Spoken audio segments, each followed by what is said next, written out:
بسم اللہ الرحمن الرحیم۔ تربوز کھانے کے بعد تھوڑا سا نمک چاٹ لو، اس طرح بدہضمی نہیں ہوتی۔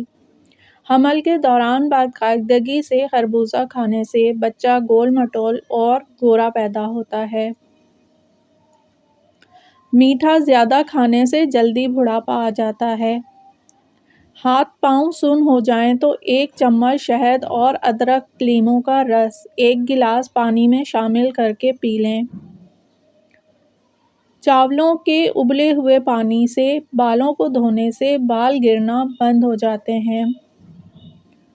4-5 دن مسلسل کچا پیاز کھانے سے پیٹ کے کیڑے مر جاتے ہیں۔ برسات کے موسم میں کچا پیاز کھانے سے ہیضہ جیسی بیماری سے محفوظ رہ سکتے ہیں۔ پیاز بلڈ پریشر، دل اور معدے کی بیماریوں اور فالج کے مرض سے محفوظ رکھتا ہے۔ مچھلی کے تیل سے کمر کی مالش کرنے سے کمر کا درد ختم ہو جائے گا۔ دال کا سالن کھانے کے بعد دودھ پینے سے پیٹ کی بیماریاں جنم لیتی ہیں۔ روزانہ چائے زیادہ استعمال کرنے سے موٹاپا جلدی حاوی ہو جاتا ہے۔ جن کے گردے کمزور ہو جاتے ہیں ان کو اندھیرے میں خوف آتا ہے۔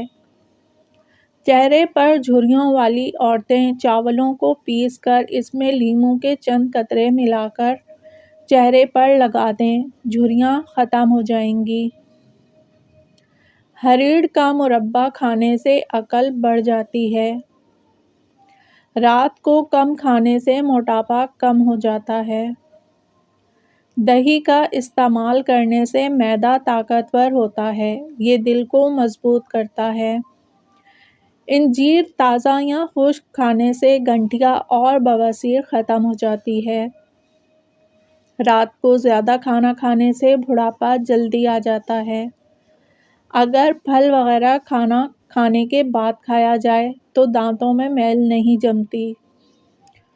اگر منہ میں کوئی زخم نہ ہو اور منہ سے بدبو آئے تو سمجھ لیں کہ آپ کا معدہ خراب ہے۔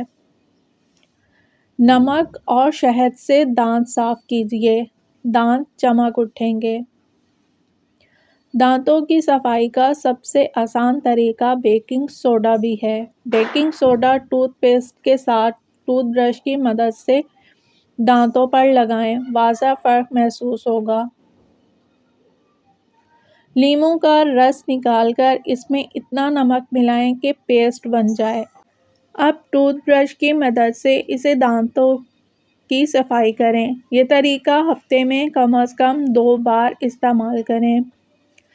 ناریل کے تیل میں دانتوں کو صاف اور بیکٹیریا سے محفوظ رکھنے کی صلاحیت ہوتی ہے۔